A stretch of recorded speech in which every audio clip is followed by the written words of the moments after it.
إن الحمد لله نحمده ونستعينه ونستغفره ونعوذ بالله من شرور أنفسنا ومن سيئات أعمالنا من يهده الله فلا مضل له ومن يضلل فلا هادي له وأشهد أن لا إله إلا الله وحده لا شريك له وأشهد أن محمدا عبده ورسوله أما بعد فإن خير الحديث كتاب الله وخير الهدي هدي محمد صلی اللہ علیہ وعلى آلہ وسلم وشر الأمور محدثاتها وكل محدثة بدعة وكل بدعة ضلالة وكل ضلالة في النار. قال الله تبارك وتعالى واتبع سبيل من أناب إليه. میرے محترم دینی بھائیوں، نوجوان ساتھیوں اور قابل احترام ماں اور بہنوں، اللہ رب العالمین نے دین اسلام کی نعمت سے ہم کو نوازا اور اس دین پر عمل کرنے کے لیے ایک رسول کا انتخاب کیا جس کا قول و عمل ساری انسانیت کے لیے ہدایت اور رسوا ہے. اس رسول پر اپنی طرف سے حکمت والی کتاب نازل کی جو ساری انسانیت کے لیے ہدایت ہے، اہل ایمان کے لیے رحمت ہے، جس میں دلوں کی بیماریوں کا علاج ہے اور زندگی کے تمام مسائل کا حل موجود ہے. آنے والے جتنے بھی فتنے ہیں ان سارے فتنوں کا رد اور اس کا علاج اس کتاب میں موجود ہے، جس میں تحریف نہیں ہو سکتی، جس میں کوئی انسان کوئی تبدیلی نہیں کر سکتا ہے. قیامت تک کے لیے اللہ تعالیٰ نے اس کو محفوظ کر دیا ہے. لیکن اللہ تعالیٰ نے صرف اتنا انتظام نہیں کیا، بلکہ اسی کے ساتھ ساتھ اللہ تعالیٰ نے پیارے رسول صلی اللہ علیہ وسلم کے ساتھ ایک ایسی قوم کو جوڑ دیا جس نے اس دین کو، اس کتاب کی باتوں کو، رسول کی باتوں کو اور رسول اکرم صلی اللہ علیہ وسلم کے عملی اسوہ کو قبول کیا اور اس معاشرے میں اس کا نفاذ کیا. اپنی زندگیوں میں اس علم کو، اس اسوہ کو، اس اچھے نمونے کو رائج کیا، اس کا اہتمام کیا. یہ صحابہ تھے اللہ کے نبی صلی اللہ علیہ وسلم کے ساتھ دین پر عمل کرنے والے اور اس دین کی دوسروں کو دعوت دینے والے ہیں، اس دین کی حفاظت کرنے والے، اس کی اشاعت کرنے والے ہیں. اللہ تعالیٰ نے نبی کریم صلی اللہ علیہ وسلم کی صحبت کے لیے اور آپ کی نصرت کے لیے انہیں چنا. یہی لوگ ہیں جو قیامت تک کے لوگوں کے لیے ہدایت کا نمونہ ہے، بہترین اسوہ ہیں کہ ایک امتی کو کیسا ہونا چاہیے، اہل حق کو کیسا ہونا چاہیے. تو جتنے بھی قیامت تک کے اہل حق ہیں ان میں سب سے بہترین حق پر قائم رہنے والے لوگ صحابہ ہیں. صحابہ کے زمانے میں فرقے نکلے.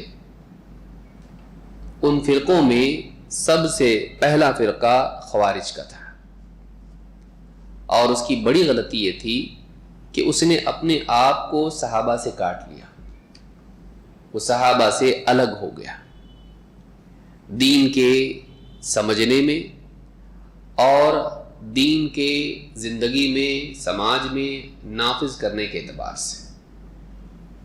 اس نے اپنا ایک فلسفہ گھڑا، قرآن کو اپنے طور پر سمجھا اور اسی فہم کو اس نے اپنے لیے رہنما بنا لیا. جو مجھے سمجھا وہ صحیح. اس نے یہ نہیں دیکھا کہ یہی دین، اس کو سب سے پہلے سیکھنے کے لیے اللہ تعالیٰ نے انتخاب کیا صحابہ کا، کہ نبی سے دین کو کون سیکھیں اور کون اس کو محفوظ رکھ کے آگے پہنچائیں، وہ کون سا لائق طبقہ ہے. اللہ تعالیٰ کا انتخاب غلط نہیں ہوتا ہے. نبی کریم صلی اللہ علیہ وسلم کی صحبت کے لیے اللہ تعالیٰ نے صحابہ کو چنا جو قیامت تک کے لوگوں کے لیے اسوہ نمونہ ہے. خیر الناس قرنی، سب سے بہترین لوگ میرے دور کے. تو ان کا جو فہم ہے خوارج نے اس کو اہمیت نہیں دی ہے. تم کو جو سمجھا غلط، تمہارا فیصلہ غلط، ہم کو جو سمجھا وہ صحیح. انہوں نے قرآن کے علم کو لیا لیکن اس کا صحیح فہم ان کے پاس نہیں تھا. قرآن کے الفاظ کا پانا علم ہے، لیکن اس سے زیادہ اہم علم یہ ہے کہ انسان قرآن کے الفاظ کے ساتھ اس کا صحیح فہم بھی حاصل کرے. ورنہ ایک انسان قرآن کے الفاظ پا کر بھی گمراہ ہو سکتا ہے. کیا فائدہ ہوا؟ بلکہ نقصان یہ ہے کہ انسان یہ سمجھ رہا ہوتا ہے کہ میرے پاس قرآن ہے، اور وہ گمراہ ہوتا ہے اور سمجھ رہا ہوتا ہے کہ میرے پاس دلیل ہے.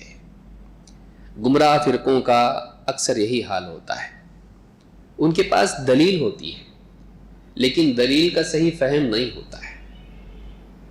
ان کے پاس صحیح قاعدہ نہیں ہوتا ہے، صحیح اصول نہیں ہوتا ہے جس سے وہ دین کو سمجھے. خوارج کا یہی حال ہوا. انہوں نے قرآن کی آیت لی اور وہ اس بات کو یہ سمجھتے تھے کہ ہم قرآن پر عمل کر رہے ہیں، اور اپنے گمان کو بنیاد بنانے کی وجہ سے انہوں نے حضرت علی کو اور ان کے ساتھیوں کو سب کو کافر قرار دے دیا. کیوں؟ ان کے اپنے گمان کے مطابق یہ لوگ قرآن کے راستے سے بھٹک گئے. بعض اوقات آدمی اپنے فہم کا حساب محاسبہ نہیں کرتا. مجھے جو سمجھا وہ غلط تو نہیں ہے، اسی کو صحیح سمجھ لیتا ہے. اتنا صحیح کہ سارے صحیح کو غلط بول دیتا ہو. اپنے سے بہتر علم والے، اپنے سے بہتر سمجھ رکھنے والے، اپنے سے بہتر تقوی رکھنے والے، اپنے سے بہتر طبقہ جو مجھ سے پہلے ہیں، آدمی سب کو غلط بول دیتا. اور وجہ اس کی یہ ہوتی ہے کہ ایک صحیح بات کو غلط طور پر وہ سمجھتا ہے اور غلط طور پر اپنے آپ کو صحیح سمجھ لیتا ہے. یہ ساری مصیبت کی جڑ ہے. قرآن کی باتوں میں آدمی سوچے گا بھئی قرآن لے کے غلط کیسا ہوتا آدمی؟ قرآن اس کے پاس ہے تو غلط کیسے سمجھے گا؟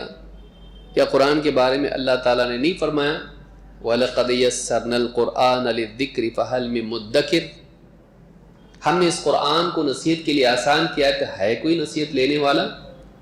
آسان کا لفظ موجود ہے. یسرنا القرآن.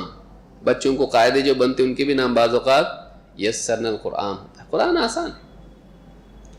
یہ جو مفروضہ ہے کہ قرآن آسان ہے، بعض اوقات گمراہی کے اسباب میں یہ بھی ایک چیز ہوتی ہے. قرآن آسان ہے، یہ بات بھولی بھالی لگتی ہے اور قرآن کی عظمت بڑھانے والی لگتی ہے اور مسلمانوں کو قرآن سے جوڑنے والی دکھائی دیتی ہے. لیکن اس میں ایک خلل ہے اور ایک پرابلم ہے، وہ یہ کہ پھر انسان اہل علم کے فہم کا محتاج اپنے آپ کو نہیں سمجھتا ہے. ہر چیز کا ایک منفی رخ بھی تو ہوتا ہے. یہ سمجھنا قرآن بہت آسان ہے تو اب علماء کی کیا ضرورت ہے، مفسرین کی کیا ضرورت ہے، سمجھانے والے کی کیا ضرورت ہے؟ قرآن آسان ہے. اللہ نے جب ہمارے لیے آسان کیا ہے تو بیچ کے پنڈتوں کو نکال دو. لوگوں کا یہی مینٹالٹی ہے. یہ پنڈتواد نہیں چاہیے ہم کو. علماء کو پنڈت سے مشابہت دے کر یہ کہنا کہ یہ وہی ہے، علماء سے پوچھو، علماء کی تحقیق، علماء سے استفادہ، یہ کیا ہے؟ یہ پنڈتوں کو نکال دو بیچ میں سے. اللہ کی کتاب ہے، پڑھو، دین پہ عمل کرو. دیکھیے علماء کے اعتبار سے دونوں چیزیں اپنی جگہ ہیں. ایک طبقہ وہ ہے جس نے علماء ہی کو رسول کا مرتبہ دے دیا ہے، چاہے رسول اس کو نہ مانے، اس کی غلط کو بھی صحیح مانتا ہے، اندھی تقلید کرتا ہے، دلائل سے کوئی لینا دینا نہیں ہے، بلکہ دلیل کے خلاف بھی عالم کی بات چلی جائے تب بھی ہم تو عالم کی مانیں گے کیونکہ باپ دادا سے یہی چلتا آ رہا ہے. ایک وہ طبقہ ہے، یہ غلط ہے. لیکن یہ بھی غلط ہے کہ ایک آدمی کہے کہ سرے سے علماء کی ضرورت نہیں ہے.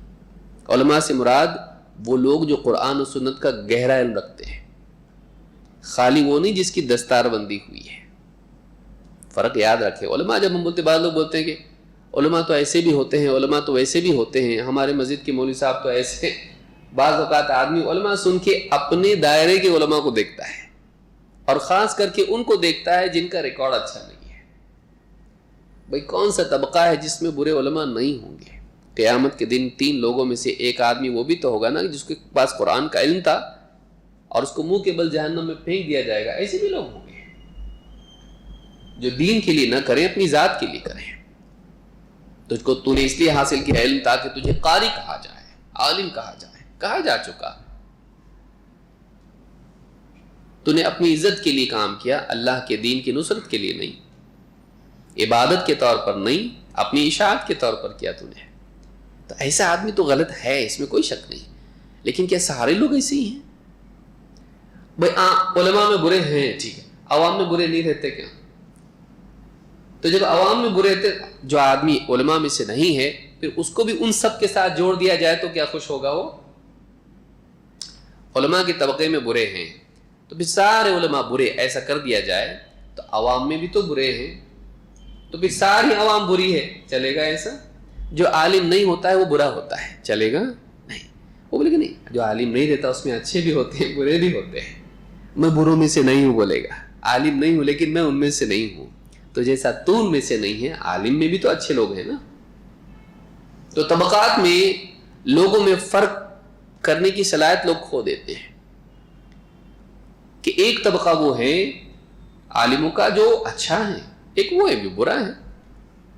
لوگوں میں ایک وہ لوگ ہیں جو سرے سے عالموں کے ایسے غلام ہو جاتے ہیں جیسے رسول کی بات ماننی چاہیے، اندھی تقلید، غلط کو بھی صحیح ماننا. اور دوسرے وہ ہیں جو سرے سے علماء کو نہیں مانتے. گمراہ لوگوں کی علامات میں سے یہ بات بھی ہوتی ہے کہ وہ سرے سے اہل علم کے فہم کو اہمیت نہیں دیتے، وہ اپنے فہم کو ترجیح دیتے ہیں. وہ براہ راست اپنے آپ کو کتاب سے جوڑ لیتے ہیں اور من مانے من چاہے معانی ان کے لینے شروع کر دیتے ہیں. یہ گمراہ لوگ ہیں. کیوں؟ اس لیے کہ کوئی آدمی ایسا نہیں کہ قرآن کی ہر بات کو بغیر کسی کے سمجھائے سمجھ لے. اگر ایسا ہوتا تو صحابہ کو نبی صلی اللہ علیہ وسلم کے پاس پوچھنے کے لیے جانا نہیں پڑتا. ان کو عربی نہیں آتی تھی. بعض لوگوں کا یہ کہنا ہے بھائی دیکھو قرآن عربی میں ہے، عربی سیکھ لے تو ہم کسی کی ضرورت نہیں، اور ورڈ ٹو ورڈ کا کورس کر لیے تو پھر تو کسی اور کی ضرورت ہے ہی نہیں، کیونکہ ہر لفظ قرآن کا انا اعطیناک الکوثر قل هو اللہ احد، ورڈ ہر ایک لفظ کا میننگ ہم کو آ گیا. اب ہم کو کسی عالم کی کیا ضرورت ہے؟ کیا صحابہ عربی زبان نہیں جانتے تھے؟ وہ پیدائشی طور پر جب سے بولنا سیکھتے تھے عربی ہی بولتے تھے، دوسری زبانیں نہیں معلوم، اور عربی بھی اچھی عربی بولتے تھے. لیکن پھر بھی قرآن کی آیت نازل ہوئی وَكُلُوا وَاشْرَبُوا حَتَّى يَتَبَيَّنَ لَكُمُ الْخَيْطُ الْأَبْيَضُ مِنَ الْخَيْطِ الْأَسْوَدِ مِنَ الْفَجْرِ. روزے کی آیت نازل ہوئی، رات کا کالا دھاگا، صبح کا کالا دھاگا، سفید دھاگا، کالا دھاگا سفید دھاگا، سمجھ میں نہیں آیا. الَّذِينَ آمَنُوا وَلَمْ يَلْبِسُوا إِيمَانَهُمْ بِظُلْمٍ أُولَئِكَ لَهُمُ الْأَمْنُ وَهُمْ مُهْتَدُونَ. جو لوگ ایمان لائے اور اپنے ایمان میں ظلم کی ملاوٹ نہیں کی، انہی کے لیے امن ہے اور یہ ہدایت یافتہ ہے. نہیں سمجھ میں آیا صحابہ کو، جا کے پوچھا اللہ کے نبی صلی اللہ علیہ وسلم سے. تو جو مشکلات تھی علم کی انہوں نے نبی سے پوچھی. ان کے پاس وہ علم تھا جو بعد میں قوم کو، امت کو ڈیفیکلٹی آ سکتی ہے. انہوں نے وہ ساری چیزیں نبی صلی اللہ علیہ وسلم سے سیکھ لیں جن میں بات کا طبقہ لڑکھڑا سکتا تھا، ٹھوکر کھا سکتا تھا.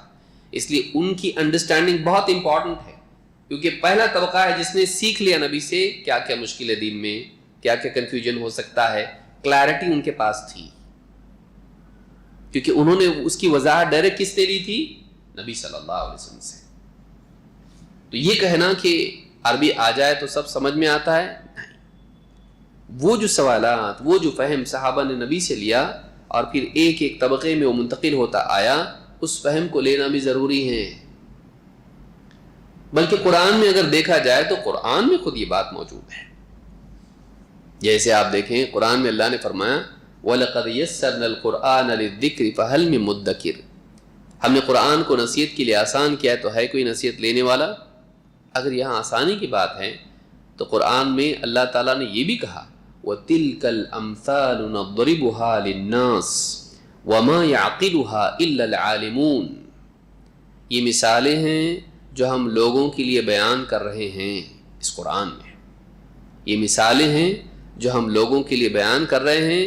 وَمَا يَعْقِلُهَا إِلَّا الْعَالِمُونَ. ورڈ ٹو ورڈ دیکھیں گے اس کا کیا مطلب ہوتا ہے. وَمَا يَعْقِلُهَا انہیں نہیں سمجھتے إِلَّا الْعَالِمُونَ سوائے ان کے جو عالم ہیں. کیسا ہے ورڈ ٹو ورڈ؟ سوائے عالم کے ان کو کوئی سمجھتے نہیں. اس آیت کو کون بیان کرے گا؟ چھپانا چاہیے اس کو. اور ایسا بولیں گے تو لوگ قرآن پڑھیں گے نہیں، تو مطلب قرآن پڑھنے کے لیے قرآن کو چھپانا چاہیے. وَمَا يَعْقِلُهَا إِلَّا الْعَالِمُونَ اسے سمجھتے ہیں وہی جو عالم ہے. عالم لوگ اس کو سمجھتے ہیں. تو اس آیت سے بات معلوم ہوئی کہ کچھ علم ایسا ہے جو اہل علم کے لیے خاص ہے. ان کے تھرو عوام کو سمجھ میں آئے گا، ان کے ذریعے عوام وہ بات سمجھیں گے. تو علماء کی اہمیت قرآن میں بھی ہے، خود قرآن کے سمجھنے کے اعتبار سے. تو ایک طبقہ وہ ہے جو اندھا ہو کر علماء کی بات کو مانتا ہے، اور ایک طبقہ وہ ہے جو علماء کی حیثیت کو سرے سے، ان کی افادیت کو سرے سے تسلیم نہیں کرتا ہے. ان دونوں کے درمیان حق ہے، ان دونوں کے درمیان حق ہے. خوارج نے کیا کر دیا؟ سلف کے فہم اور ان کی اہمیت کو رد کر دیا، قبول نہیں کیا. قرآن میں اللہ تعالیٰ فرماتا ہے هو الذي انزل عليك الكتاب منه آيات محكمات هن الكتاب واخر متشابهات فاما الذين في قلوبهم زيغ فيتبعون ما تشابه منه ابتغاء الفتنة وابتغاء تأويله وما يعلم تأويله إلا الله والراسخون في العلم يقولون آمنا به كل من عند ربنا وما يذكر إلا أولو الألباب. یہ سورہ آل عمران کی آیت نمبر 7 ہے. اللہ تعالیٰ فرماتا ہے وہی اللہ ہے جو هو الذي انزل عليك الكتاب، جس نے اے نبی آپ پر کتاب نازل کی. منہ آیات محکمات ہن الکتاب، اس میں ایسی آیتیں ہیں جو محکمات ہیں، پختہ، ٹھوس، واضح ہیں. ہن الکتاب، یہی کتاب کی اصل ہیں.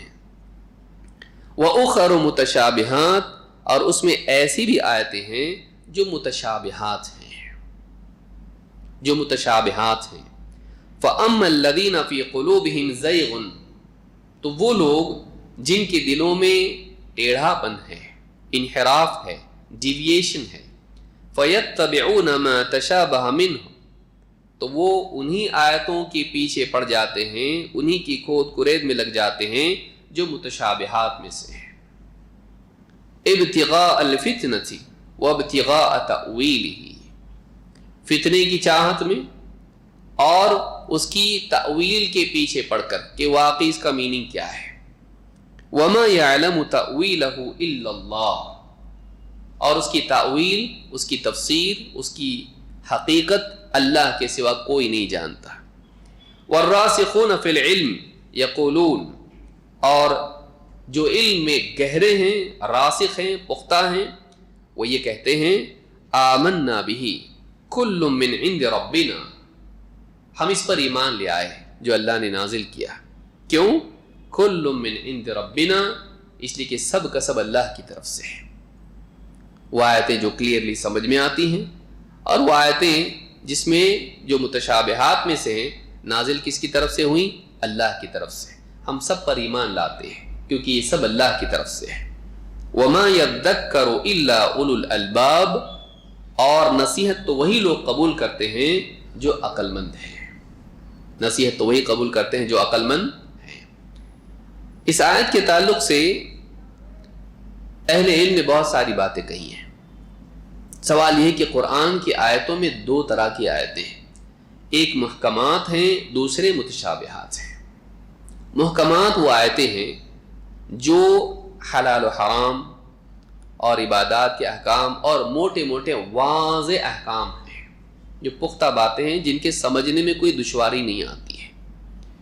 لیکن کچھ آیتیں ایسی بھی ہیں جو اللہ کی ذات و صفات سے متعلق ہیں، آخرت کے معاملات سے متعلق ہیں، تقدیر کے معاملات اس میں ہیں، کچھ ایسی باتیں ہیں جو سمجھنے میں انسان کے لیے دقت ہو سکتی ہے، اس میں آدمی غلط میننگ بھی لے سکتا ہے، اس میں اگر صحیح ڈھنگ سے وہ نہیں سمجھے اس کو تو ایسا آدمی غلط مطلب لے کر گمراہ بھی ہو سکتا ہے۔ ایسی باتیں ہیں جن کی آخری حد تک آدمی نہیں پہنچ سکتا ہے، جیسے اللہ رب العالمین نے فرمایا الرحمن علی العرش استوى، رحمان عرش پر مستوی ہوا۔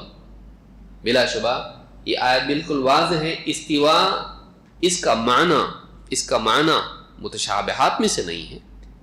اعلی وارتفع کا معنی اس میں ہے اونچا ہونا، استقر کا معنی جیسا کہ ابن قیم نے کہا ہے قرار پکڑنا۔ اللہ تعالیٰ اپنے عرش پر مستوی ہوا، لیکن وہی سوال، اسی بارے میں سوال ایک آدمی نے امام مالک سے پوچھا کہ اللہ تعالیٰ فرماتا ہے کہ رحمان عرش پر مستوی ہوا، کیسے مستوی ہوا، کیسے اللہ تعالیٰ عرش پر مستوی ہوا؟ انہوں نے کیا کہا جواب میں؟ الاستواء معلوم والکیف مجہول والایمان به واجب والسؤال عنه بدعہ وما اراک الا مبتدعا۔ استوا کیا ہے؟ معلوم ہے، کیونکہ عربی زبان میں استوا کا معنی اونچا ہونا، قرار پکڑنا آتا ہے۔ ڈکشنری کے اعتبار سے اس کے معنی معلوم ہے، اللہ کے بارے میں اس کو ہم مانتے ہیں کیونکہ یہی معنی اس کا ہے۔ یہ نہیں کہیں گے استوا کا مطلب کیا معلوم نہیں، مطلب اس کا عربی زبان کے اعتبار سے ہم کو معلوم ہے۔ لیکن والکیف مجہول، اللہ تعالیٰ عرش پر کیسے مستوی ہوا یہ ہم نہیں جانتے، اس کی کیفیت کیا ہے مجہول ہے، ہمارے علم میں نہیں ہے، کیونکہ ہم نے دیکھا نہیں اللہ کو، اللہ کیسے عرش پر مستوی ہوا، نہ اللہ نے بتایا کہ اللہ کیسے عرش پر مستوی ہوا یا بتایا، کیسے بتایا نہیں۔ والایمان به واجب، اس کا ماننا ضروری ہے، لازم ہے، اس پر ایمان واجب ہے۔ والسؤال عنہ بدعہ، اور اس کے بارے میں کھود کرید کرنا، باریکیاں اور اس میں سے بال کی کھال نکالنا، یہ بدعت ہے۔ کیونکہ صحابہ کو نبی صلی اللہ علیہ وسلم نے قرآن کی آیت پڑھ کر سنائی، یہی آیت کہ رحمان عرش پر مستوی ہوا، آپ نے بتایا، انہوں نے مانا، اس بارے میں ڈیٹیل کوئی ڈسکشن ہوا، کیسے ہوا؟ صحابہ نے پوچھا، نہ نبی صلی اللہ علیہ وسلم نے بتایا، جو انہوں نے نہیں ضروری سمجھا تو کیوں ضروری سمجھ رہا ہے؟ والسؤال عنہ بدعہ، اس کے بارے میں سوالات کرنا کیا ہے؟ بدعت ہے۔ وما اراک الا مبتدعا، اور میں سمجھتا ہوں کہ تو بدعتی ہے۔ تو یہاں دو باتیں ہوئی ہیں اس اعتبار سے کہ استوا کا معنی کیا ہے وہ متشابہات میں سے نہیں ہے، کہ اس میں کوئی کنفیوژن اور ڈاؤٹ نہیں ہے، کیونکہ جو عربی میں استوا کا معنی ہے وہی ہے، استیلا معنی نہیں، غالب ہونا وہ میننگ نہیں ہے، عرش پر قرار پکڑنا، عرش پر اوپر ہونا، علو کے معنی اس میں ہے، علا وارتفع، جسے امام بخاری نے بھی ذکر کیا سلف کے اقوال کو، اور مختلف کتابوں میں بھی ہے، اس کی تفصیل کا موقع نہیں۔ عربی زبان کے اعتبار سے جو باتیں قرآن میں ہیں وہ معلوم ہیں، لیکن ان کی کیفیت ہم جانتے، ان کی کیفیت وجاء ربک، قیامت کے بارے میں اللہ نے فرمایا سورۃ الفجر میں، اور تیرا رب آ گیا، یعنی قیامت کے دن آئے گا۔ کیسے آئے گا آپ جانتے؟ نہیں جانتے آپ، اس کا معنی اگرچہ معلوم ہے لیکن اس کی کیفیت ہم کو معلوم نہیں۔ اب کوئی آدمی پڑ جائے اس کے پیچھے، آئے گا کیسے اللہ قیامت کے دن، عرش پر کیسے مستوی ہو اللہ تعالیٰ، اور اس طرح کی جتنی آیتیں قرآن میں ہیں اللہ کے بارے میں یا اسی طرح سے اور مسائل کے بارے میں، تو اس میں آدمی بحث کرنا شروع کر دے، ایسا آدمی گمراہی کی طرف جائے گا۔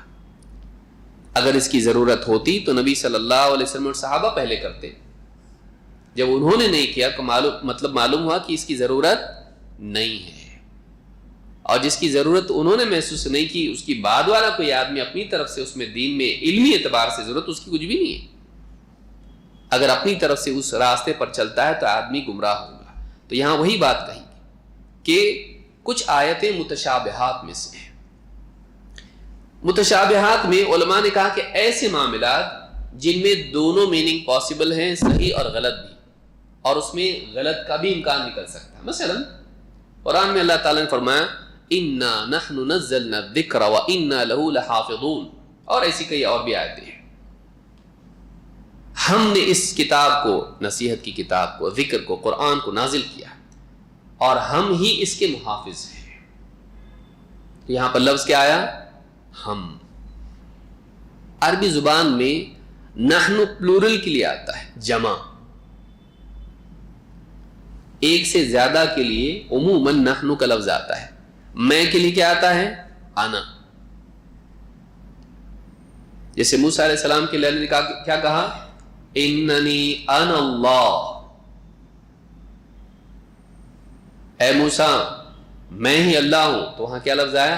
انا اللہ۔ انا کا مطلب ہوتا ہے میں۔ نحن ہم۔ عربی زبان میں نحن کس کے لیے آتا ہے؟ وی۔ انگلش کا جو وی آتا ہے نا، WEV، ہم، وہ پلورل کے لیے آتا ہے، ایک سے زیادہ کے لیے آتا ہے۔ اب اس میں کوئی کہے، جیسے عیسائیوں نے بھی کہا ہے اور استدلال میں پیش کیا ہے، In the beginning was the word and the word was with God and the word was God۔ Trinity جو وہ پروو کرتے ہیں، بولتے تین میں ایک ہے۔ تو کہتے قرآن میں بھی تو پلورل آیا ہے، نحنو آیا ہے، تو یہ پلورل بتا رہا ہے کہ ایک میں تین ہیں، ایک میں کئی ہیں، بہت دور سے جا کے لے کے آئے۔ اب اس میں کیا ہے؟ نحنو میں جمع کا لفظ استعمال ہو رہا ہے، لیکن یہ جمع گنتی کے اعتبار سے نہیں، یہ پلورل آف ایکسلنس ہے۔ جیسے بادشاہ کہتا ہے ہمارا کہنا یہ ہے، ہمارا مطلب کون آپ کے ساتھ؟ بادشاہ وہی اکیلا ہے۔ لیکن ایک شاہی زبان ہوتی ہے جس میں میں کے بجائے کیا بولا جاتا ہے؟ ہم۔ تو عربی زبان میں بھی اس کا امکان ہے، اس کا استعمال ہے کہ پلورل استعمال کیا جائے ایک کے لیے۔ اللہ کے نبی صلی اللہ علیہ وسلم نے بھی کیا کہا؟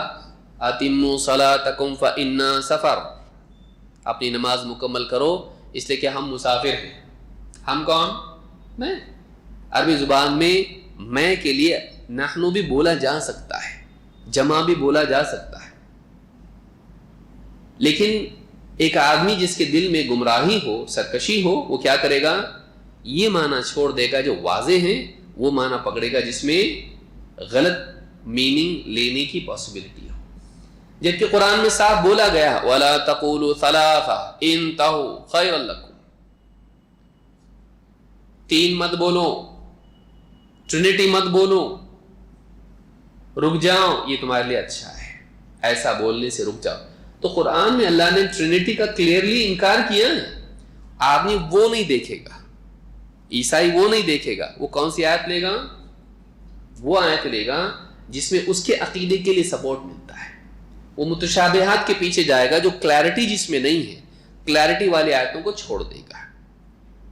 جیسے قرآن میں وَكَلِمَتُهُ إِلَى مَرْيَمَ وَرُوحٌ مِّنْهُ، اللہ نے کہا کہ عیسیٰ علیہ السلام کیا ہیں؟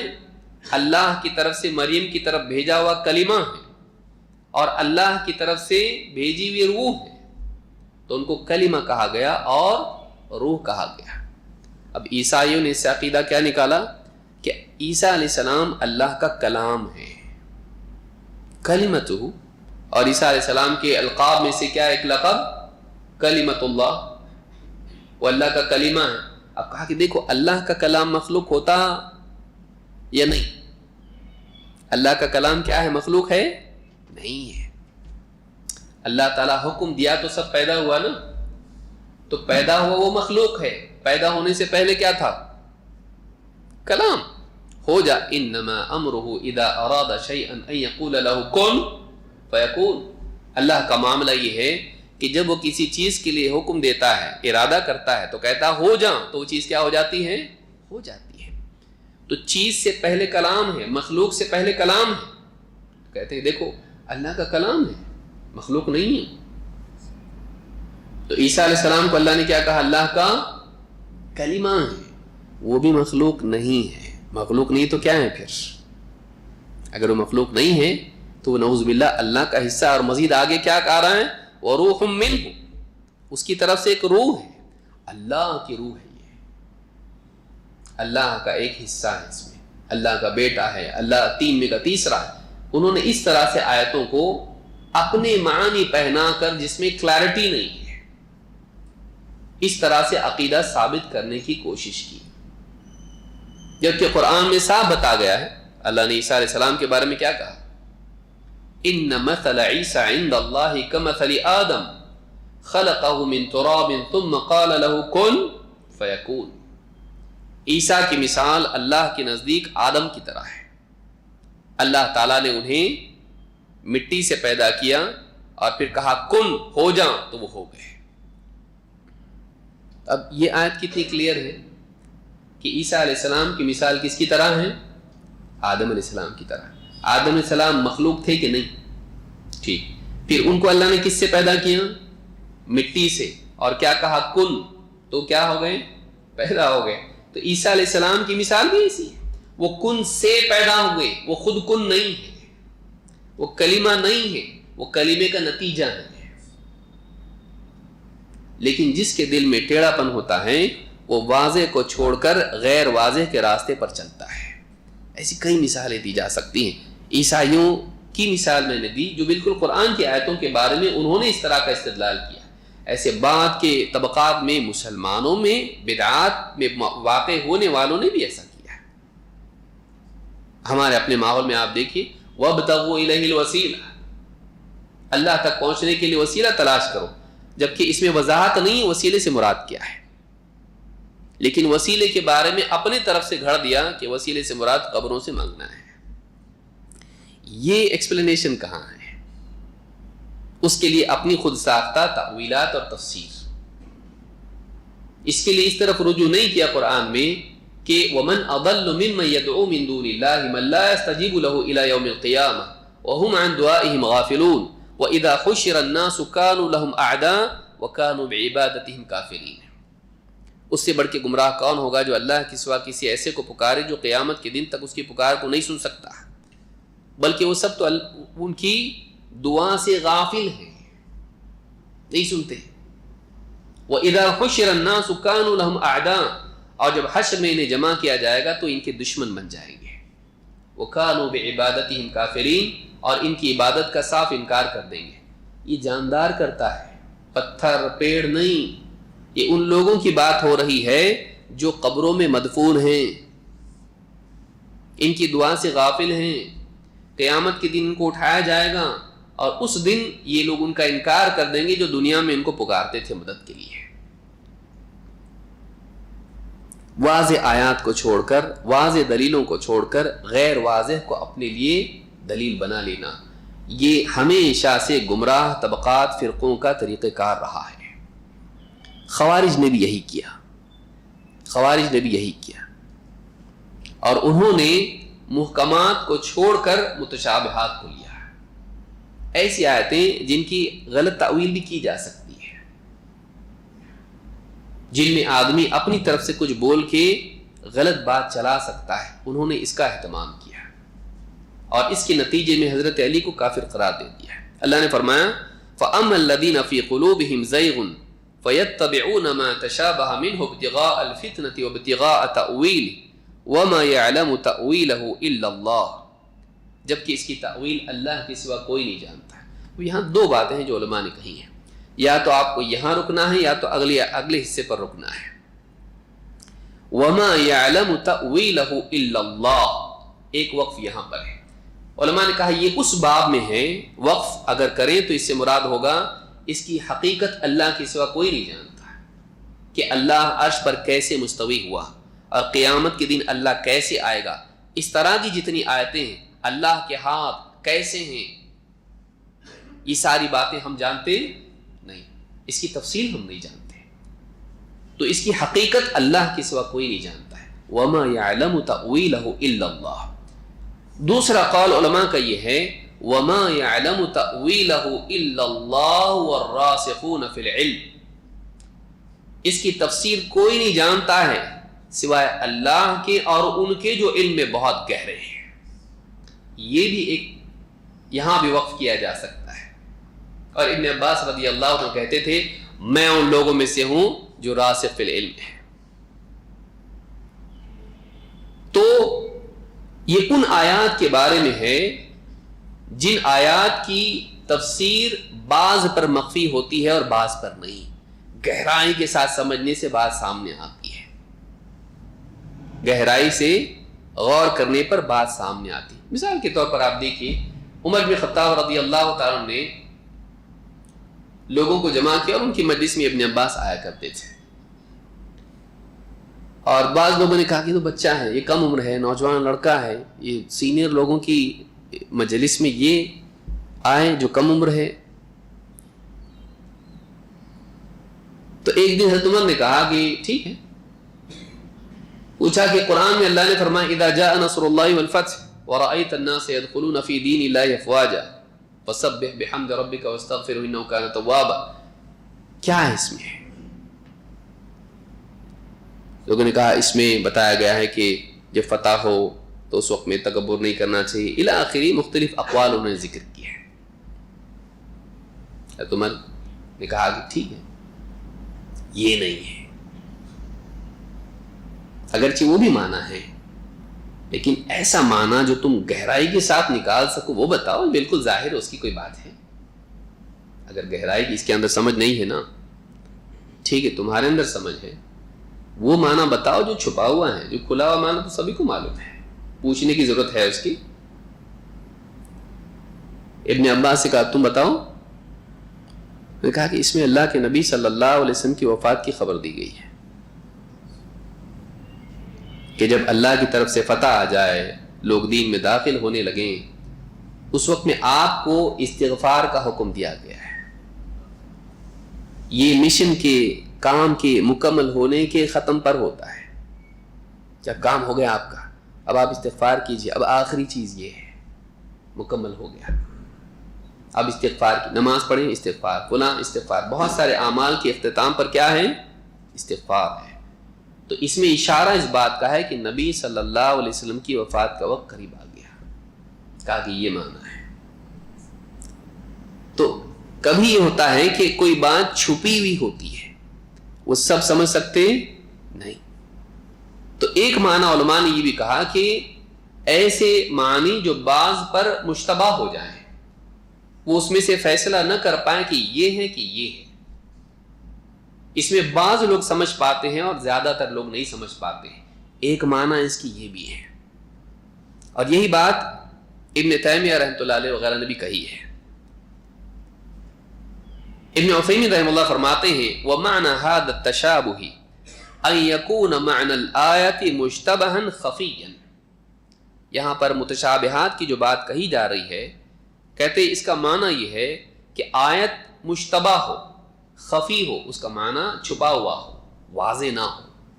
بحیث یتوہم منہ الواہم ما لا یلیق باللہ تعالی او کتابہ او رسولہ، کہ کسی آدمی کو وہم ہو جائے اور وہ اس سے وہ معنی لے جو اللہ کے، اس کے رسول کے اور اس کی کتاب کی شان کے لائق نہ ہو. ایسا معنی لے لے جو مناسب نہیں ہے. وَيَفْهَمُ مِنْهُ الْعَالِمُ الرَّاسِخُ فِي الْعِلْمِ خِلَافَ ذَلِكَ. لیکن جو عالم جو گہرا علم رکھتا ہے، علم گہرائی کے مقام کو پہنچا ہوا ہے، وہ اس کے خلاف صحیح معنی اس سے لے لے. کہ پڑھ کے ایک آدمی آیت کا مطلب ایسا لے رہا جو اللہ اس کے رسول کی، اس کی کتاب کے، دین کی شان کے مطابق نہیں ہے، وہ غلط معنی اس کے ذہن میں آ گیا. لیکن عالم جو گہرا علم رکھتا ہے وہ مطلب نہیں لیتا ہے، وہ مطلب لیتا ہے جو زیادہ صحیح ہے. تو یہ جو ہے، یہ نہیں کہ کسی کو بھی نہیں سمجھا، بلکہ ایک کو سمجھا اور دوسرے کو نہیں سمجھا. کس کو سمجھا؟ جس کا علم گہرا ہے، اور جس کا علم گہرا نہیں اس نے غلط مطلب لے لیا اس سے. خوارج کے باب میں یہی ہوا. ابن تیمیہ رحمۃ اللہ علیہ فرماتے ہیں اس تعلق سے میں اس کو چھوڑ دے رہا ہوں، تفصیل ہم نہیں جائیں گے اس میں. اللہ کے نبی صلی اللہ علیہ وسلم نے متشابہات کے باب میں یہ بات کہی. آپ نے فرمایا اذا رأيتم الذين يتبعون ما تشابه منه فاولئك الذين سمى الله فاحذروهم. امام البخاری اور مسلم دونوں نے اس کو روایت کیا ہے.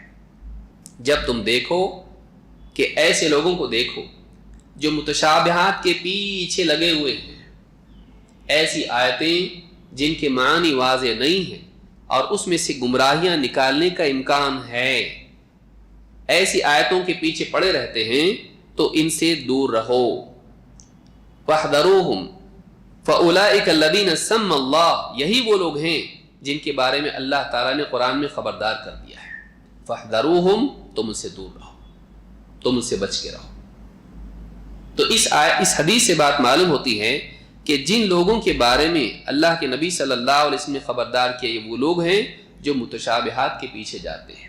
ایسی آیتوں سے استدلال کرنا، ایسی آیتوں پر بنیاد رکھنا جو واضح نہیں ہے، اور جن سے غلط مطلب نکالنا اور لوگوں کو گمراہ کرنا، خود بھی گمراہ ہو جانا۔ آئیے دیکھتے ہیں اس بارے میں خوارج کے بارے میں علماء کا کیا کہنا ہے۔ طاؤس رحمہ اللہ کہتے ہیں، یہ تابعی کہتے ہیں، ذکر لابن عباس الخوارج وما يصيبهم عند قراءة القرآن، ابن عباس رضی اللہ تعالیٰ عنہ کے سامنے خوارج کا تذکرہ آیا، اور قرآن میں جس مصیبت میں وہ مبتلا ہوئے، گمراہی میں، اس کا تذکرہ آیا کہ قرآن پڑھ کے بھی کیسے گمراہ ہو گئے وہ۔ ان کی قراءت پڑھنے یا قرآن پڑھنے کے بارے میں بات نکلی۔ قال یؤمنون بمحکمہ ویضلون عن متشابہہ، کہا کہ یہ وہ لوگ ہیں کہ جو محکمات پہ قرآن کے تو ایمان رکھتے ہیں، لیکن قرآن میں جو متشابہات ہیں ان کے باب میں یہ گمراہ ہو گئے۔ متشابہات کے باب میں خوارج گمراہ ہو گئے۔ وقرأ وما يعلم تأويله الا الله والراسخون في العلم يقولون آمنا به، اور یہی آیت پڑھی جو سورہ آل عمران کی آیت ہے۔ امام الآجری نے اپنی کتاب الشریعہ میں اس کو روایت کیا ہے اور اس کی سند صحیح ہے۔ ابو غالب کہتے ہیں، سمعت ابا امامۃ یحدث عن النبی صلی اللہ علیہ وسلم فی قولہ عز وجل، میں نے ابو امامہ رضی اللہ تعالیٰ عنہ سے سنا، وہ نبی صلی اللہ علیہ وسلم کے اس فرمان کے بارے میں کہہ رہے تھے، یعنی قرآن میں جو بات ہے اس کے بارے میں آپ کا قول ذکر کر رہے تھے۔ فَأَمَّا الَّذِينَ فِي قُلُوبِهِمْ زَيْغٌ فَيَتَّبِعُونَ مَا تَشَابَهَ مِنْهُ، تو جن لوگوں کے دلوں میں ٹیڑھا پن ہوتا ہے وہ متشابہات کے پیچھے دوڑتے ہیں، اسی کے پیچھے پڑ جاتے ہیں۔ قَالَ هُمُ الْخَوَارِجُ، ابو امامہ رضی اللہ تعالیٰ نے کہا کہ یہ خوارج ہیں۔ اس سے مراد کون ہیں؟ خوارج ہیں۔ فی قولہ یوم تبیض وجوہ وتسود وجوہ، قیامت کے دن بعضوں کے چہرے روشن ہوں گے اور بعضوں کے سیاہ۔ قال ہم الخوارج، کہا یہ خوارج ہیں۔ یہ کون ہیں؟ یہ خوارج ہیں۔ تو امام احمد نے اس کو روایت کیا ہے۔ اس سے بھی معلوم ہوا کہ یہ جو آیت ہے کہ بعض گمراہ لوگ متشابہات کے پیچھے پڑتے ہیں، صحابہ کے نزدیک اس سے مراد خوارج تھے۔ خوارج کے اوصاف میں سے یہ بھی ہے کہ وہ واضح آیات اور دلیلوں کو چھوڑ کے غیر واضح دلیلوں کے پیچھے پڑتے ہیں اور اس سے اپنے منمانی معانی نکالتے ہیں۔ معمر کہتے ہیں، وَكَانَ قَتَادَةُ إِذَا قَرَأَ هَذِهِ الْآيَةِ، قتادہ رحمہ اللہ جب یہ آیت پڑھتے، فَأَمَّا الَّذِينَ فِي قُلُوبِهِمْ زَيْغٌ، تو جن لوگوں کے دلوں میں ٹیڑھا پن ہوتا ہے، انحراف ہوتا ہے، قَالَ إِن لَّمْ تَكُنِ الْحَرُورِيَّةُ أَوِ السَّبَئِيَّةُ فَلَا أَدْرِ مَنْ هُمْ، اگر اس سے مراد حروریہ اور سبائی نہیں ہے، سبعیہ نہیں ہے، تو میں نہیں جانتا کہ اور کون ہے۔ یعنی سب سے زیادہ مستحق اگر اس آیت کے کوئی ہیں تو کون ہیں؟ حروریہ اور سبائی لوگ، جو فتنہ حضرت عثمان کے قتل کے وقت میں اٹھا تھا۔ یہ لوگ خارجی لوگ جو ہیں، یہ لوگ اس سے مراد ہیں۔ امام عبدالرزاق نے اپنی تفسیر میں اس کو ذکر کیا ہے۔ اللہ کے نبی صلی اللہ علیہ وسلم فرماتے ہیں، ان القرآن لم ينزل لتضربوا بعضه ببعض، قرآن اس لیے نہیں نازل ہوا کہ تم اس کے ایک حصے کو دوسرے حصے سے ٹکراؤ، ادھر کا لیا ادھر کا لیا، ان میں تو ٹکراؤ ہے، اس لیے نازل نہیں ہوا کہ قرآن کی آیتوں کو آپس میں تم ایک دوسرے سے ٹکراؤ، ولكن يصدق بعضه بعضا، لیکن قرآن اس لیے نازل ہوا ہے کہ ایک حصہ دوسرے حصے کی تصدیق کرے۔ قرآن میں آپس میں تضاد اور ٹکراؤ نہیں ہے، قرآن کی ایک آیت دوسری آیت کی ایک بات دوسری بات کی تصدیق کرتی ہے، اس کو سپورٹ کرتی ہے اور اس کو مضبوط بناتی ہے، سچ ثابت کرتی ہے۔ اب دیکھیے آپ نے کیا فرمایا، فما عرفتم منہ فاعملوا بہ، تو قرآن کی جو بات تمہاری سمجھ میں آ جائیں اس پر عمل کرو، اور وما تشابہ علیکم فآمنوا بہ، اور جو اس میں سے تمہارے لیے سمجھنے میں دقت ہو اور اس میں تشابہ پیدا ہو جائے، تشابہ کہتے ہیں سملیرٹی، یہ بھی کون سا مطلب ہے اس میں، دونوں ایک جیسے لگ رہے ہیں لیکن دو ہیں، تو اب کون سا لیا جائے؟ اگر متشابہات میں سے کوئی چیز ہے فآمنوا بہ، تو اس پر ایمان لے آؤ، اس کا انکار مت کرو، سمجھ میں نہیں آیا تو انکار مت کرو، کنفیوژن ہو تو انکار مت کرو، بلکہ یہ بات اللہ کی طرف سے ہے، جو بھی معنی اس کا ہے ہم اس کو تسلیم کرتے ہیں۔ یہ پہلا مرحلہ ہوا۔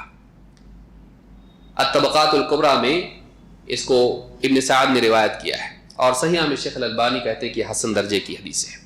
مسند احمد کی روایت میں آپ نے فرمایا وَمَا جَهِلْتُم مِّنْهُ فَرُدُّوهُ إِلَىٰ عَالِمِهِ،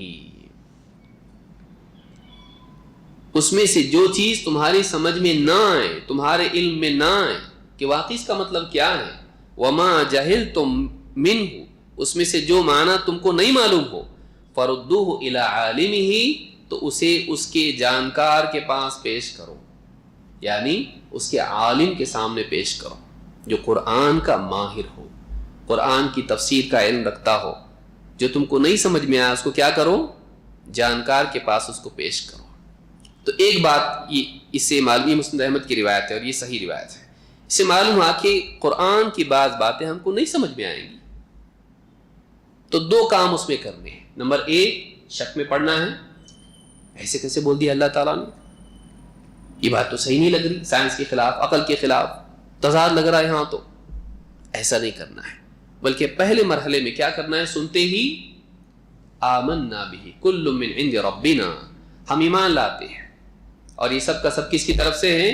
اللہ کی طرف سے، یہ بھی آیت اللہ کی طرف سے، یہ بھی آیت اللہ کی طرف سے، ہم دونوں پر ایمان لاتے ہیں۔ لیکن اس کے بعد دوسرا مرحلہ کیا ہے؟ اگر اس کو سمجھنا ہے صحیح طور پر، فَرُدُّوهُ إِلَىٰ عَالِمِهِ، اس کو اس کا علم رکھنے والے عالم کے پاس پیش کرو کہ اس کا کیا معنی ہے۔ یہ مت کرو کہ اپنے طور پر کچھ بھی معنی لے لو اور گمراہ ہو جاؤ، بلکہ کیا کرو؟ فَرُدُّوهُ إِلَىٰ عَالِمِهِ۔ اس سے بات معلوم ہوتی ہے کہ کچھ باتیں ہم کو نہیں بھی سمجھ میں آئیں گی، تو وہ جو آیت پیش کی جاتی ہے وَلَقَدْ يَسَّرْنَا الْقُرْآنَ لِلذِّكْرِ فَهَلْ مِن مُدَّكِرٍ، ہم نے قرآن کو نصیحت کے لیے آسان کیا ہے، تو ہے کوئی نصیحت لینے والا؟ تو یہاں پر مراد یہ نہیں کہ پورا قرآن کی باتیں جو نصیحت سے متعلق ہیں، نصیحت لینے والے کے لیے آسان ہے، لیکن قرآن میں عقائد بھی ہیں، احکام بھی ہیں، مثالیں بھی ہیں، واقعات بھی ہیں، ان ساری چیزوں سے تفصیلی علم لینے کے لیے گہرا علم چاہیے، ہر آدمی کی بس کی بات نہیں۔ اسی لیے فرمایا کہ تِلْكَ الْأَمْثَالُ نَضْرِبُهَا لِلنَّاسِ وَمَا يَعْقِلُهَا إِلَّا الْعَالِمُونَ، یہ مثالیں ہیں جو ہم لوگوں کے لیے بیان کر رہے ہیں، انہیں علم والوں کے سوا کوئی نہیں سمجھتا۔ تو قرآن میں جیسے ایسا ہے تو ایسا بھی ہے، تو علم والے ہی اس کو سمجھتے ہیں، تو آپ کو رجوع کس کی طرف کرنا پڑے گا؟ علم والوں کی طرف۔ خوارج نے اس معاملے میں بھی غلطی کی ہے، انہوں نے کیا کیا؟ انہوں نے ایسی آیات جن کے معنی واضح نہیں تھے، وَمَن لَّمْ يَحْكُم بِمَا أَنزَلَ اللَّهُ فَأُولَٰئِكَ هُمُ الْكَافِرُونَ، جو قرآن کے اللہ کے نازل کیے ہوئے کے مطابق فیصلہ نہ کرے یہ لوگ کافر ہیں۔ اب اس آیت میں کئی اعتبار سے وضاحت کی ضرورت ہے، جو اللہ کے نازل کیے ہوئے کے مطابق فیصلہ نہ کرے، اپنے فیصلے کو حلال مانتے ہوئے، اللہ کے حرام کو حلال کرتے ہوئے، اس کا معاملہ الگ ہے۔ اور وہ آدمی جو اللہ کے حرام کو حرام ہی مانتا ہے لیکن نفس کے دھوکے میں آ کر، خواہش پرستی میں پڑھ کے وہ اللہ کے فیصلے کے خلاف فیصلہ دے دے، یہ دو الگ لوگ ہیں۔ ایک اعتبار سے ان میں متشابہت ہے، اس اعتبار سے کہ فیصلہ دونوں کا بھی کس کے مطابق، کس کے خلاف ہے؟ اللہ کے نازل کیے ہوئے کے خلاف ہے، لیکن دونوں کا معاملہ الگ بھی ہے، اس اعتبار سے کہ یہ اس کو حرام کو حلال مان کے کر رہا ہے اور یہ حرام کو حرام مان کے کر رہا ہے۔ جیسے کوئی آدمی ہے، دوست ہیں، اور ٹیبل پہ شراب کی بوتل لا کے رکھ دی جائے اور وہ کہے کہ بھائی آپ لوگ تو نہیں پیتے ہو لیکن میں پی سکتا ہوں کیا؟ میں تو اسلام کو نہیں مانتا ہوں، آپ لوگ مانتے ہو، ٹھیک ہے۔ اب دو مسلمان بیٹھے ہوئے ہیں، اب دونوں فیصلہ دے رہے ہیں، ایک کہہ رہا پی، لیکن یہ مان رہا ہے کہ یہ حرام ہے، لیکن وہ کیا کہہ رہا ہے، یہ حلال نہیں پینا، تیری مرضی پی، ہم تو نہیں پیئیں گے، لیکن وہ اس کو حرام مانتا ہے، گناہ گار ہے کیونکہ پی کی اجازت دے رہا ہے لیکن حرام مانتے ہوئے۔ دوسرا کہہ رہا بھائی تو پی سکتا ہے، کیا مسئلہ ہے، تیرے پیسے ہیں، تیری مرضی ہے، پی، اور اس کو حلال مان لے۔ تو یہ حلال ماننا الگ ہے اور حرام مان کے کسی چیز کو کرنا، ارتکاب کرنا الگ چیز ہے۔ اولاد آپ کے پاس آئے اور کہے میں فلم دیکھنے جانا چاہتا ہوں، آپ کی اجازت ہو تو کرتے ہیں۔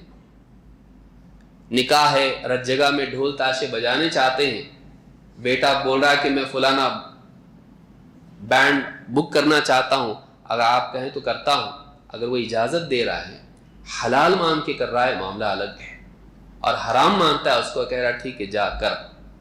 یہ ساری چیزیں تفصیلات اس میں ہیں۔ کسی چیز کو حرام کو حلال مان لینا، حرام کو حلال اپنے لیے کر لینا کفر ہے، لیکن حرام کو حرام مانتے ہوئے اس چیز کا ارتکاب کرنا، شراب پینا، زنا کرنا، چوری کرنا، جوا کھیلنا، یہ مانتے ہوئے کہ میں گناہ گار ہوں، یہ غلط کام ہے۔ ایسا آدمی اسلام سے باہر نہیں ہوتا ہے، کافر نہیں ہوتا ہے۔ استحلال آدمی کو کافر کرتا ہے، ارتکاب نہیں۔ ایک آدمی گناہ کر رہا ہے، وہ گناہ گار ہے، توبہ کرے گا، اللہ معاف کرے گا، ہو سکتا ہے اللہ اپنی طرف سے معاف کر دے۔ شراب، جوا، چوری، جھوٹ، دھوکہ، نہ جانے کتنے گناہ ہیں۔ لیکن ایک آدمی گناہ نہیں کرتا ہے لیکن مانتا ہے کہ حلال ہے، چلتا ہے، کرنے سے کوئی مسئلہ نہیں ہے۔ خود شراب نہیں پیتا ہے لیکن کوئی پیے تو کیا مسئلہ ہے، اس کی مرضی۔ تو یہ پینے کو جائز مان رہا ہے، جس کو اللہ نے حرام کیا ہے اس کو حلال مان رہا ہے، ایسا آدمی کافر ہے۔ دونوں میں فرق ہے، لیکن اس میں بھی تفصیلات آئیں گی کہ وہ اسلامی معاشرے سے قریب ہے، دور ہے، دین کا علم اس کو ہے نہیں ہے، وہ ساری تفصیلات اس میں آئیں گی۔ تو خوارج کے نزدیک یہ تھا کہ اگر کوئی آدمی کبیرہ کا ارتکاب کر لے وہ اسلام سے خارج ہو جاتا ہے۔ کبیرہ گناہ، کوئی گناہ کر لیتا ہے وہ آدمی اسلام سے ہی نکل جاتا ہے۔ یہ خوارج کا عقیدہ ہے کہ گناہ اسلام سے نکال دیتا ہے۔ اہل سنت والجماعت کا عقیدہ ہے کہ ہر گناہ اسلام سے نہیں نکالتا ہے۔ جو کبیرہ گناہ کرنے والے ہیں اگر کفر کا ارتکاب نہ کریں وہ اللہ کی مشیت کے تابع ہیں، اللہ چاہے تو ان کو معاف کرے، اللہ چاہے تو ان کو سزا دے، لیکن وہ ہمیشہ جہنم میں نہیں رہیں گے، ایمان کی بنیاد پر نکالے جائیں گے۔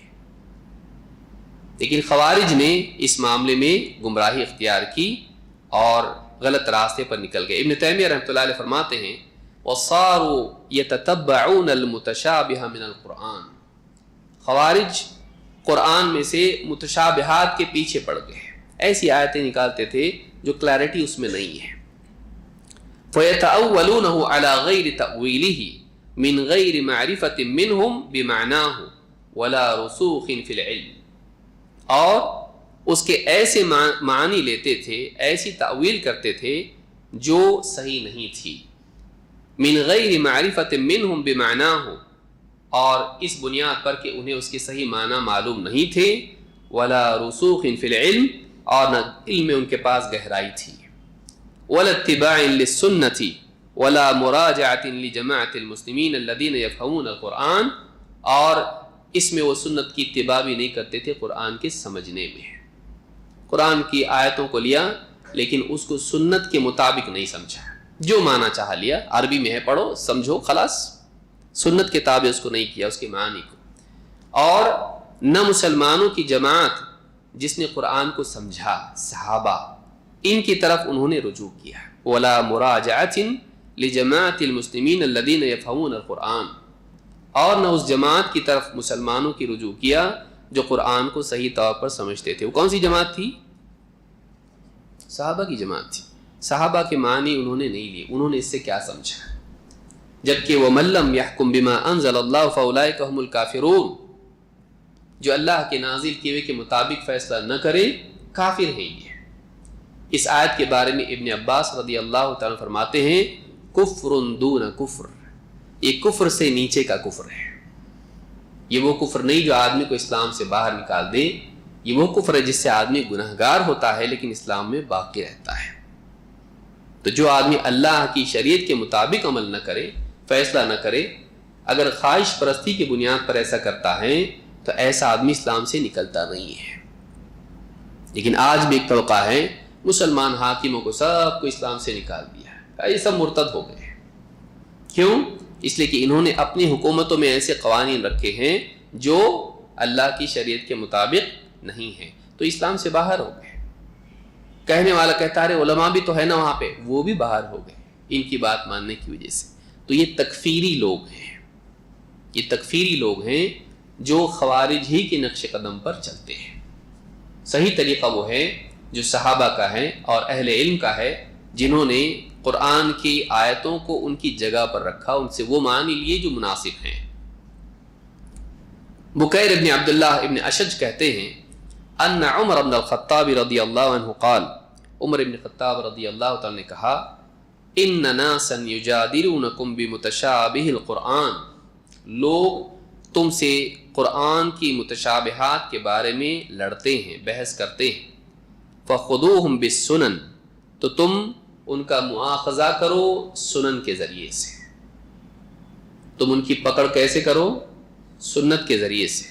فإن اصحاب السنن اعلم بکتاب اللہ عز وجل، اس لیے کہ سنت والے اللہ کی کتاب کو زیادہ جانتے ہیں۔